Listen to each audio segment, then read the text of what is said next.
Bonjour à toutes et à tous, merci. Merci évidemment à Stéphane Baudet, président de la MIF, de nous laisser la parole quelques minutes. Je vais ouvrir le bal. Merci à Sophie Rigaud, directrice générale de la MIF, pour cette possibilité d'intervention.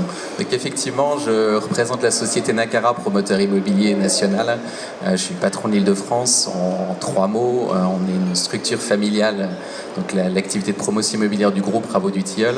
On fait 1500 logements et 20 000 m² de tertiaire par an, donc multi-produits, répartis sur tout le territoire français, en Belgique et en Pologne, et un tiers de notre activité est en Île-de-France. Alors 15 minutes pour vous parler de notre démarche. J'ai pas coupé mon portable, c'est intelligent. Je vais vous proposer le schéma en 4 points. D'abord, vous parler de notre démarche éco-conception systématique au service du territoire. Puis, vous parler des infrastructures connectées, des bâtiments connectés, notre expérience, notre regard sur le sujet. Et puis, vous parler de la stratégie de Nacara dans ce périmètre-là. Et puis, essayer d'avoir une petite ouverture sur 2020. Alors, on va aller dans le vif du sujet. Donc l'éco-conception, qu'est-ce que c'est pour nous? On parle à chaque fois je vous présente une opération qu'on va réaliser, démarrer cette année. Merci Julien, tu peux passer. Pour nous, l'éco-conception, ça a d'abord été un travail d'open innovation avec des parties prenantes, publiques, privées, monde associatif, des startups, des territoires. On a créé un outil informatique qui permet de connecter et qui permet de donner nos projets, de connecter ces projets avec cet écosystème de parties prenantes et de permettre justement de leur apporter énormément de choses aux projets et de permettre à ces apporteurs de solutions sur l'innovation territoriale de pouvoir bénéficier de projets immobiliers pour pouvoir effectivement éprouver leurs solutions. On a donc bâti ce travail qui a été reconnu par l'AFNOR comme exemplaire. Donc ça a été primé il y a quelques années. Cet outil est à disposition des collectivités. Aujourd'hui, depuis 2012, on est dans cette démarche. On a 300 projets qui sont éco-conçus, 80 sont livrés ou en cours de travaux. Qu'est-ce qu'il y a de smart là-dedans? Évidemment, c'est quoi? C'est collaboratif, c'est techno, c'est innovant. C'est évolutif, c'est-à-dire que chaque projet est une boîte à outils, boîte à idées de connexion avec un écosystème de parties prenantes. Et ça permet d'offrir des opportunités au territoire de développement économique. Et puis ça crée évidemment, ça augmente la qualité de service pour nos clients et pour le territoire lui-même. Merci. Cet écosystème, je vous montre un certain nombre d'acteurs avec lesquels on a l'habitude de travailler dans différents domaines énergétiques, pédagogie à l'environnement, le monde social avec le relais, la promotion de l'architecture. Ici, c'est la maison d'architecture du nord de la France, mais on est partenaire du pavillon de l'Arsenal et de la Cité de l'Architecture en Île-de-France. Un certain nombre d'acteurs, le réseau social des voisins, marésidence.fr, et tous ont des antennes évidemment très locales. Merci Julien.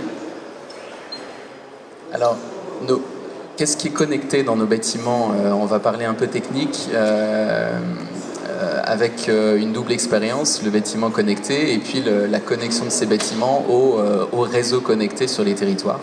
Je vais vous faire un petit partage d'expérience. Ici, on est sur une opération à Lyon, Lyon-Confluence. Je vous en parlerai un peu plus longuement.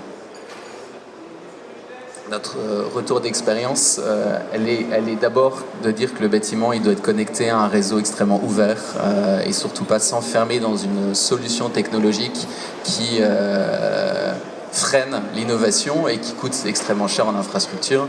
On souhaite évidemment partager le coût de l'innovation et permettre que le système de connexion soit le plus évolutif possible. Alors, petite cartographie de notre clientèle. Les clients institutionnels, évidemment, c'est ceux qui sont les plus matures sur ces technologies-là, avec lesquels on peut aujourd'hui établir un cahier des charges extrêmement précis et en fait en faire un lot de construction comme on a un lot peinture, on a un lot réseau de bâtiments intelligents. C'est comme ça qu'on travaille, on le met en appel d'offres et on arrive à confronter les idées et à optimiser au maximum la solution. le propriétaire occupant d'un logement lambda et qui souhaite un bâtiment évolutif et un logement connecté, en fait, lui, il est vraiment dans une démarche de grand public, de ce qu'on appelle vue à la télé, c'est-à-dire qu'on lui met un système internet extrêmement ouvert et derrière, il va s'acheter ces outils connectés, son frigo, son système de sécurité, son système de pilotage de l'énergie, etc. Le monde de l'investissement aujourd'hui particulier, lui, s'intéresse très très peu aujourd'hui à ces technologies-là.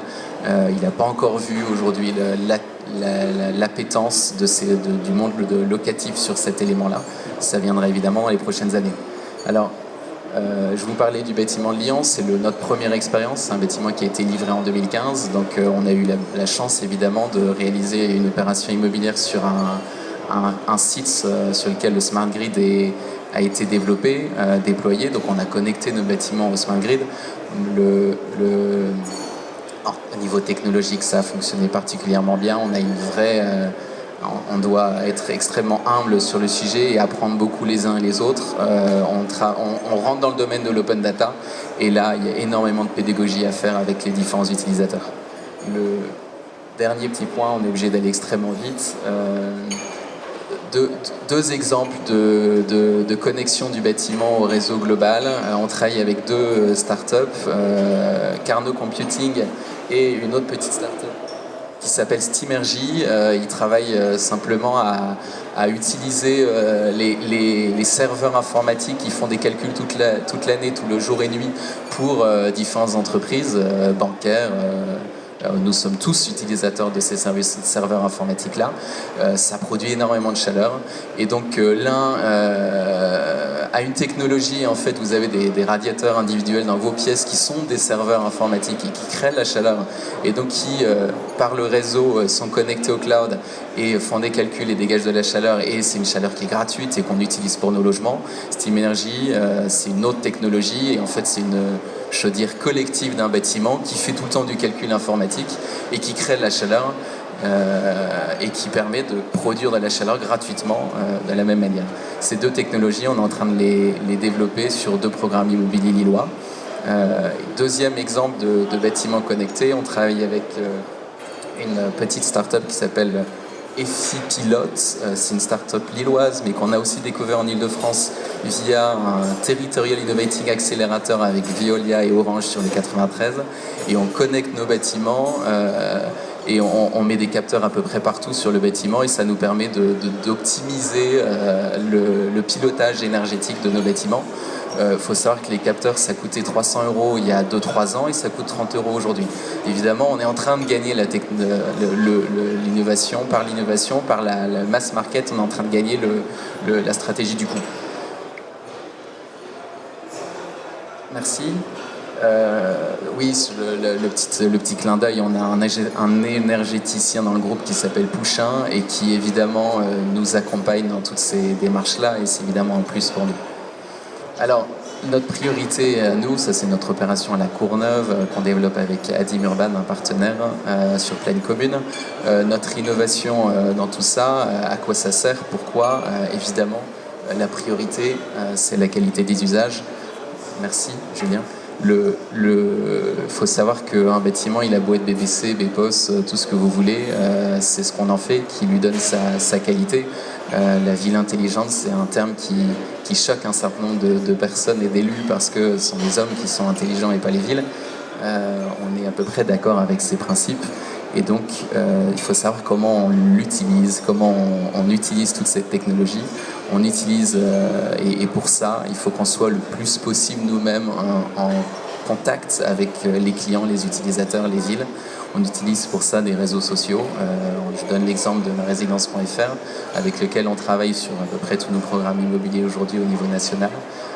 Ça fonctionne extrêmement bien à mettre en lien les différents utilisateurs de nos bâtiments et qui puissent ensemble permettre de s'approprier ces nouvelles technologies.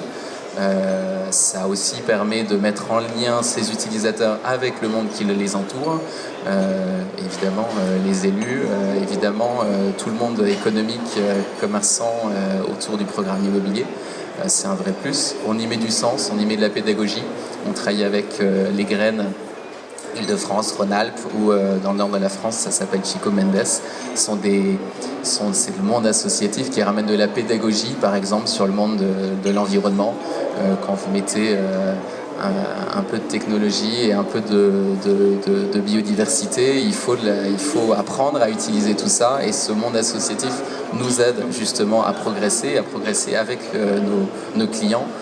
L'objectif, c'est mon dernier point, notre volonté stratégique, c'est évidemment de rester le plus possible en contact avec nos clients et d'évoluer avec eux dans ces nouveaux repères. Merci. Alors 2020, petit clin d'œil, tu peux y aller. C'est le programme immobilier à Boulogne-Billancourt avec Kengo Kuma et Toa. On a des premières expériences en BIM. Je vais essayer d'ouvrir un petit peu le propos. Donc BIM, c'est la maquette numérique. On a une start-up interne au groupe qui s'appelle Smart Module Concept, qui fait du bâtiment modulaire. C'est une usine qui fabrique du bâtiment en ossature modulaire bois. Il utilise la maquette numérique, c'est complètement piloté. Vous avez un programme informatique qui est extrêmement facile à piloter, à manœuvrer. On pourrait très bien le brancher sur le cloud. Et on pourrait très bien utiliser toute méthode de crowdfunding pour financer tout ça. On pourrait très bien utiliser toutes les méthodes qui existent aujourd'hui pour faire de la conception collaborative, comme on l'a aujourd'hui dans le monde de la musique, dans d'autres industries. Et qui sait si on pourrait justement... on a fini, donc je vais mettre juste l'avant-dernière slide. Je vais passer, tu peux passer à l'avant-dernière slide. Hop. Je voulais juste dire, dans mon propos, par exemple, Google, qui est pas un tout petit dans le monde de l'Internet et de ces nouvelles technologies-là, a inventé le système Génie, où il a l'idée, avec une ancienne collaboratrice de Franck Gehry, Michel Kaufmann, de créer un réseau d'utilisateurs futurs qui vont... élaborer un cahier des charges pour leur futur logement. Ils sont capables aujourd'hui, par Google Earth, avec des modes de calcul, des méthodes de calcul extrêmement puissants, de tout de suite déterminer quelle est la constructibilité de chaque site, chaque emprise. Ils sont capables de connecter toutes les nouvelles technologies constructives pour pouvoir associer des modules de construction, pour être en capacité, de manière collaborative, de manière complètement dématérialisée, de concevoir, de co-concevoir, de co-construire, de co-financer des ouvrages immobiliers. Évidemment, quelle est notre place là-dedans? On est en train de le regarder avec beaucoup d'attention. On est dans le monde réel. On marque 2020 c'est demain. Nous, notre objectif, c'est évidemment de transformer ces idées en projet. Notre objectif, c'est évidemment d'être associé à ces réflexions, et on a la chance sur notre territoire d'origine qui est lillois d'avoir l'impulsion de la 3e révolution industrielle portée par Jérémy Rifkin, qui est complètement dans ce sujet, et le point 8 des différentes étapes de réflexion sur le sujet, c'est justement l'économie collaborative liée à Internet, et c'est tous ces sujets-là. Et puis on suit évidemment très près les barbares, les nouveaux barbares, les nouveaux entrants, et qu'on voit, vous les avez, je vous incite vraiment à aller leur rendre visite. C'est toutes les startups qui sont derrière vous et qui proposent des services totalement innovants qui vont révolutionner notre métier. Merci beaucoup, ça a été très concis, et je vous invite à nous rendre visite sur notre stand pour évidemment prolonger cet échange. Merci.